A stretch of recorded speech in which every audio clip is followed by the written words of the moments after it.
हैदराबाद का आर्य सत्याग्रह पूरी दुनिया में विख्यात है। हैदराबाद का निजाम उस्मान अली, उसने अपनी तादाद बढ़ाई, लगभग 1.5 लाख हिंदुओं को कन्वर्ट किया, और जब उसकी तादाद बढ़ गई तो उन्होंने फिर वही काम शुरू किया जो मुसलमान हर करता है। हर एक मुसलमान का एक ही ध्येय है, काफिरों को परेशान करना, इनको ख़त्म करना। तो जब उसकी तादाद बढ़ी तो उसने फिर वहीं पर घंटे, घड़ियाल, आरती, पूजा पाठ सब कुछ बंद कर दिया। अपने राज्य के अंदर हिंदुओं के सारे धार्मिक अधिकार छीन लिए गए, और हिंदू उस समय पिस पिस करके जी रहा था, कुचला जा रहा था हिंदुओं की भावनाओं को।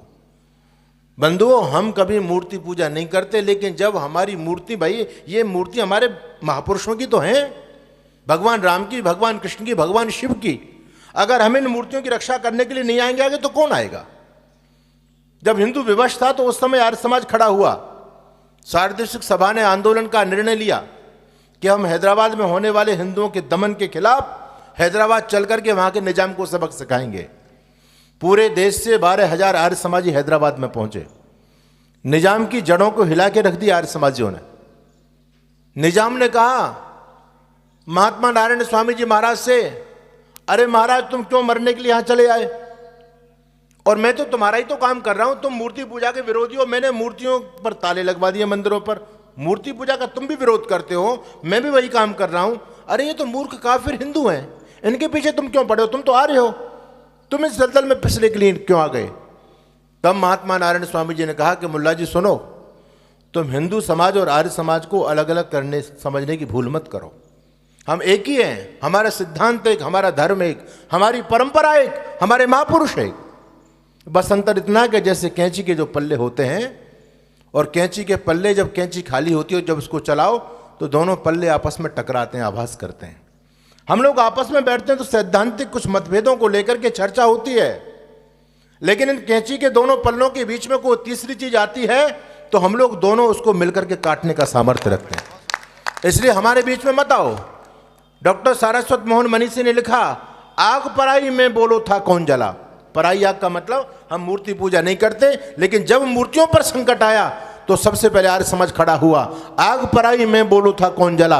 अरे जब सारे रुक गए बताओ कौन चला। किसने हैदर शाही के पंजे तोड़े, किसने जाकर तूफानों के मुंह मोड़े। अरे कौन धनुर्धर लड़ा तर्क के तीरों से, सिंहासन थर्राया चंद फकीरों से। और भारत माँ को किस बेटे पर नाज है, कोई और नहीं वो आर्य समाज है। आर्य समाज के 12,000 सत्याग्रहियों ने हैदराबाद की धरती पर जाकर के वो हंगामा खड़ा किया कि निजाम को झुकना पड़ा, और निजाम ऐसे नहीं झुक गया। निजाम की कार पर बम का प्रहार किया गंगाराम और श्याम नारायण राव ने।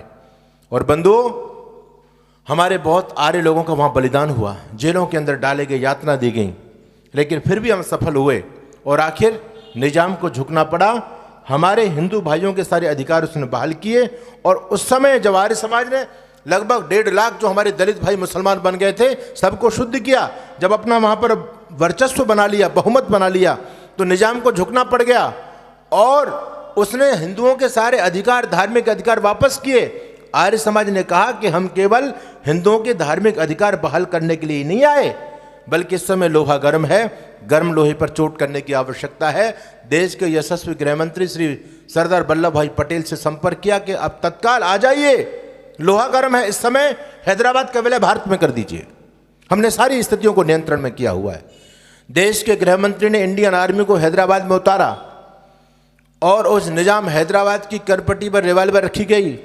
कहा गया मियाँ जी साइन करो जल्दी से, नहीं गोली पार चली जाएगी। मुल्ला जी ने तत्काल हैदराबाद का विलय भारत में किया।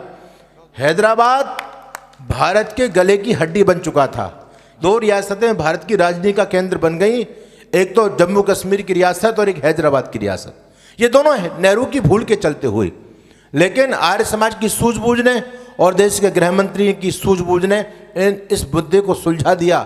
बंधुओं, जब हैदराबाद का विलय भारत में हो गया, उस समय देश के गृह मंत्री ने कहा था संसद के अंदर कि अगर आर्य समाज ने जाकर के भूमिका न बनाई होती, आर्य समाज के लोगों ने जाकर के बम न चलाए होते और मैंने जाकर के बंदूकें न चलवाई होती, तो हैदराबाद भारत के हाथ से निकल गया होता। हम लोगों को जो 3 दिन में सफलता मिल गई, 3 दिन में हमने नवाब को घुटनों पे ला करके खड़ा कर दिया, ये आर्य समाज की देन है। आर्य समाज ने जाकर के भूमिका बनाई, तब हैदराबाद का भारत में विलय हुआ। ये थी आर्य समाज की ताकत। हमने हर जोर जुर्म के संघर्ष में अपनी आवाज़ को बुलंद किया। आर्य समाज नाम ही एक क्रांतिकारी आंदोलन का है, चाहे वो धार्मिक आंदोलन रहा हो, चाहे वो राजनीतिक आंदोलन रहा हो, चाहे वो सुधारवादी आंदोलन रहा हो। जितनी भी देश में अव्यवस्थाएं थी, कुरीतियाँ थी, आडंबर थे, ढोंग थे, उन सब के खिलाफ आर्य समाज ने अपनी आवाज़ बुलंद की।